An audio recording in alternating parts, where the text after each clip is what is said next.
ಮೊದಲನೇದಾಗಿ ಇಲ್ಲಿ ನೆರೆದಿರ್ತಕ್ಕಂಥ ಸಮಸ್ತ ಭೀಮ ಬಂಧುಗಳಿಗೆ ಡಾಕ್ಟರ್ ಬಾಬಾ ಸಾಹೇಬ್ ಅಂಬೇಡ್ಕರ್ ಅವರ 135ನೇ ಜಯಂತಿಯ ಶುಭಾಶಯಗಳೊಂದಿಗೆ ಇದೇ ಏಪ್ರಿಲ್ 5ರಂದು ಡಾಕ್ಟರ್ ಬಾಬು ಜಗಜೀವನ್ ರಾಮ್ ಅವರ ಜಯಂತ್ಯೋತ್ಸವವನ್ನು ಆಚರಣೆ ಮಾಡಿದ್ವಿ.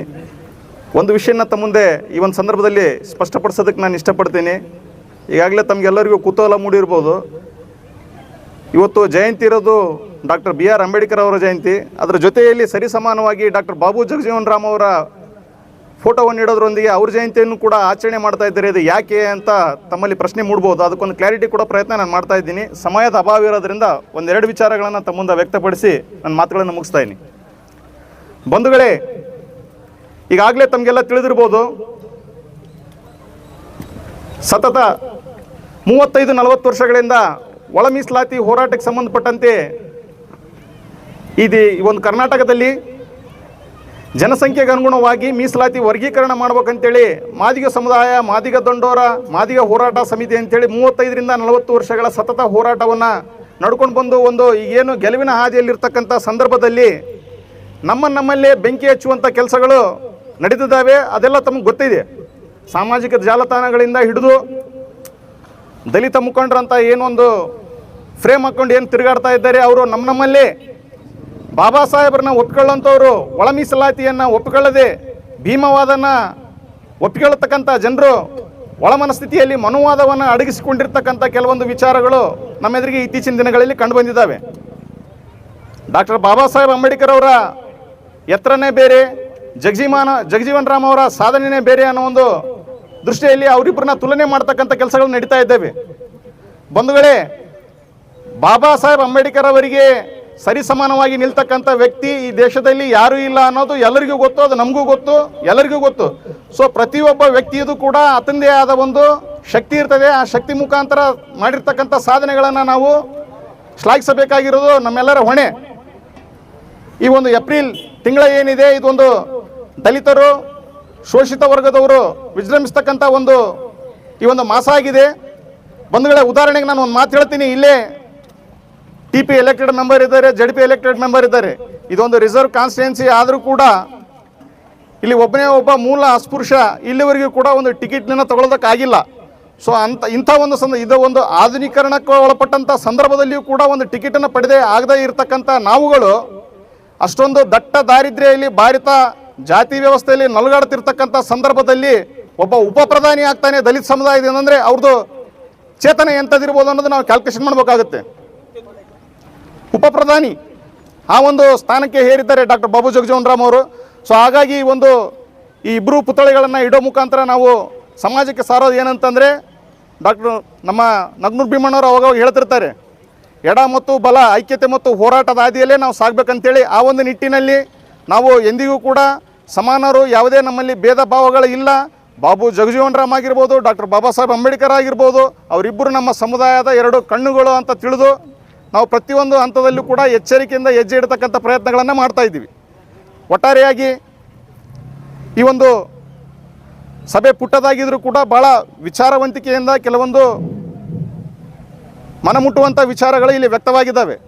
ಅದರ ಜೊತೆಯಲ್ಲಿ ನಮ್ಮಲ್ಲಿರ್ತಕ್ಕಂಥ ಕೆಲವೊಂದಿಷ್ಟು ಸಮಸ್ಯೆಗಳು ಏನಿದ್ದಾವೆ, ಆ ಸಮಸ್ಯೆಗಳನ್ನು ಮುಂದಿನ ದಿನಮಾನಗಳಲ್ಲಿ ಅವನು ಹೆಂಗೆ ಪರಿಹರಿಸ್ಕೊಳ್ಬೋದು ಅನ್ನೋ ಒಂದು ವಿಚಾರ ನಿಟ್ಟಿನಲ್ಲಿ ಕೆಲವೊಂದು ವಿಷಯಗಳನ್ನು ವ್ಯಕ್ತವಾಗಿದ್ದಾವೆ. ಆ ನಿಟ್ಟಿನಲ್ಲಿ ನಾವೆಲ್ಲರೂ ಸಾಗೋ ಮುಖಾಂತರ ಕೇವಲ ಬಾಬು ಜಗಜೀವನ್ ರಾಮ್ ಆಗಿರ್ಬೋದು, ಡಾಕ್ಟರ್ BR ಅಂಬೇಡ್ಕರ್ ಆಗಿರ್ಬೋದು, ಕೇವಲ ಒಂದು ಜಾತಿಗೆ ಮಾತ್ರ ಸೀಮಿತವಲ್ಲ. ಅದನ್ನು ಈ ಹಿಂದೆ ಕೂಡ ಮಾಡಿದ್ದಾರೆ, ಈಗ ಕೂಡ ಮಾಡ್ತಾ ಇದ್ದೀವಿ ನಾವು.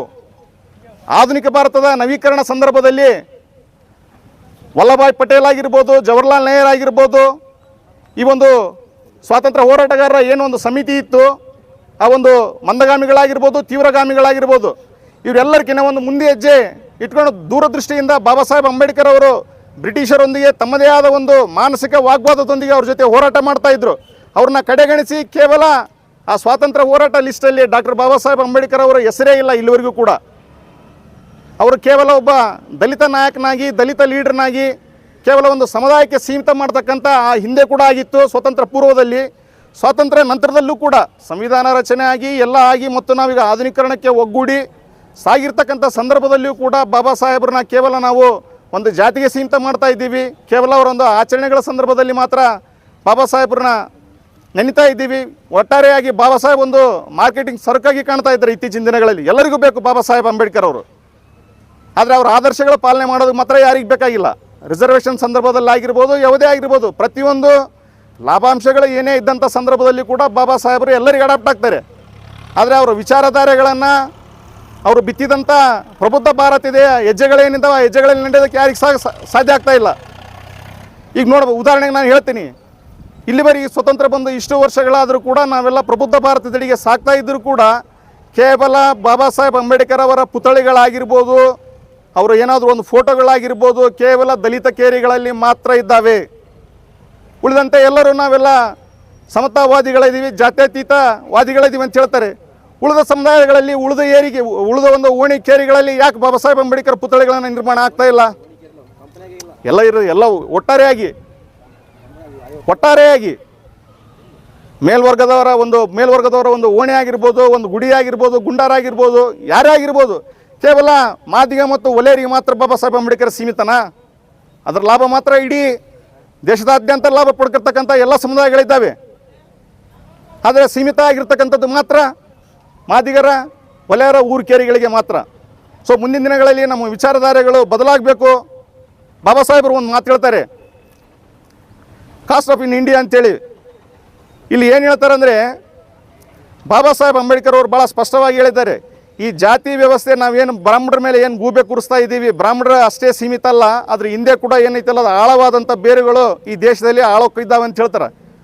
ಉದಾಹರಣೆಗೆ ನಾವು ಅದನ್ನು ಭಾಳ ಈ ಒಂದು ಆಧುನಿಕ ಯುಗದಲ್ಲಿ ನಾವು ಪರಿಶೀಲನೆ ಮಾಡಿ ನೋಡಿದಾಗ ನಮ್ಮಲ್ಲಿ ದಲಿತೇತರರಲ್ಲಿ ಬ್ರಾಹ್ಮಣರನ್ನ ಮೇಲ್ವರ್ಗದವ್ರನ್ನ ಹೊರತುಪಡಿಸಿ ಕೂಡ SC ST ಮತ್ತು ಇಲ್ಲಿರ್ತಕ್ಕಂಥ ಸಮುದಾಯಗಳಲ್ಲಿ ನಮ್ಮಲ್ಲಿ ಹಳ್ಳಿಕೇರಿಗಳಲ್ಲಿ ಹೋಗಿ ನೋಡಿದಾಗ ಬಾಬಾ ಸಾಹೇಬ್ ಅಂಬೇಡ್ಕರ್ ಹೇಳಿದಂಥ ವಿಚಾರಗಳು ಈಗ ಕೂಡ ಮನ್ಮುಟ್ತವೆ. ನಮ್ಮಲ್ಲೇ ಜಾತಿ ತಾರತಮ್ಯ ಇದೆ, ಅದನ್ನು ಹೋಗಲಾಡಿಸ್ತಕ್ಕಂಥ ಪ್ರಯತ್ನಗಳಾಗಬೇಕು.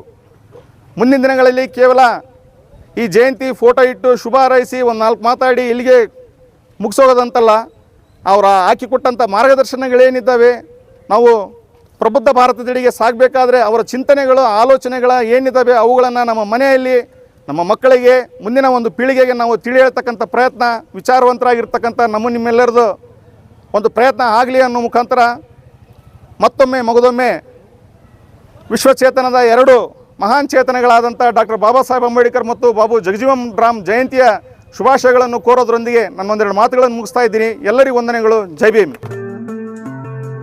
RTV ಕನ್ನಡ, ಚಿನ್ನದ ನಾಡಿನ ಕನ್ನಡಿಗರ ಧ್ವನಿ. ನಮ್ಮ ಚಾನೆಲ್ ವೀಕ್ಷಿಸಿದ ನಂತರ ಲೈಕ್ ಮಾಡಿ, ಶೇರ್ ಮಾಡಿ, ಸಬ್ಸ್ಕ್ರೈಬ್ ಮಾಡಿಕೊಳ್ಳಿ. ರಾಯಚೂರು ಜಿಲ್ಲೆಯ ಪ್ರತಿನಿಧಿ ಶ್ರೀನಿವಾಸ್ ಮಧುಶ್ರೀ, ಹಟ್ಟಿ ಚಿನ್ನದ ಗಣಿ. ಧನ್ಯವಾದಗಳು.